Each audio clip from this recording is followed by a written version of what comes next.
پیارے بچوں، السلام علیکم ورحمۃ اللہ وبرکاتہ۔ وعلیکم السلام ورحمۃ اللہ وبرکاتہ۔ آج ہم اپنی پیاری پیاری بیٹیوں کو امام جعفر صادق علیہ السلام کی کچھ وصیتیں، کچھ نصیحتیں اور کچھ اقوال حکیمانہ بیان کریں گے۔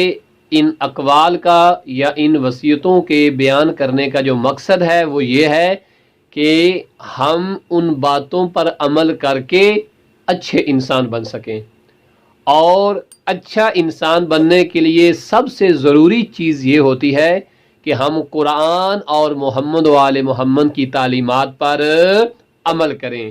اگر ہم قرآن اور تعلیمات آل محمد علیہ السلام پہ عمل کریں گے تو ہم بنیں گے اچھے انسان، اور اگر ہم نے قرآن اور تعلیمات آل محمد کو چھوڑ دیا پھر ہم انسان نہیں بنیں گے، بلکہ کس کی راہ پہ چلیں گے؟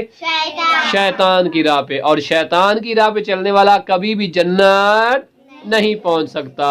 جنت وہی پہنچے گا کہ جس کے پاس قرآن اور محمد و آل محمد ہوں گے، اور شیطان ان چیزوں سے دور ہے۔ لہٰذا ہمیں اچھا انسان بننے کے لیے تعلیمات محمد و آل محمد پر عمل کرنا ہوگا۔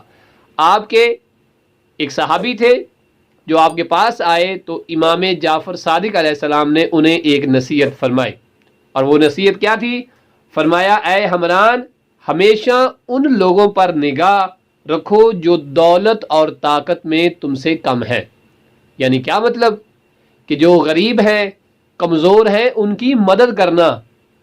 ایسا نہیں ہے کہ جن کے پاس بہت زیادہ پہلے ہی دولت ہو، جو طاقتور ہیں، تم ان کی طرف تو دیکھتے رہو، لیکن جو غریب طبقہ ہے، جو مظلوم طبقہ ہے، جن کے پاس کچھ بھی نہیں اور وہ کمزور ہے، ان کا خیال کرنا چھوڑ دو۔ ایسا کبھی بھی مت کرنا۔ اور اس کے بعد امام فرماتے ہیں کہ جب تم ایسا کرو گے، یعنی غریبوں کی مدد کرو گے، کمزوروں کی مدد کرو گے، تو اس طرح کرنے سے یقیناً اللہ انسان پر راضی ہو جائے گا۔ اور اس کے بعد امام علیہ السلام نے پتہ کیا ارشاد فرمایا؟ کہا یاد رکھو۔ جب کہا جاتا ہے نا کنیز بیٹا کہ یاد رکھو، یا چاچو آپ لوگوں سے کہتے ہیں میری بات پہ توجہ کرو، تو اس کا مطلب یہ ہوتا ہے کہ بات بہت قیمتی ہے، اسے ضائع نہیں کرنا۔ اسی طرح امام علیہ السلام ارشاد فرما رہے ہیں کہ یاد رکھو۔ کیا یاد رکھے؟ مولا فرماتے ہیں یقین کے ساتھ عمل کرنا۔ کس کے ساتھ؟ یقین کے ساتھ۔ یقین کے ساتھ عمل کرنا۔ کیوں؟ کیونکہ شک میں جو انسان عمل کرتا ہے وہ قبول نہیں ہوتا۔ شک میں جو عمل کیا جاتا ہے وہ قابل قبول نہیں ہوتا۔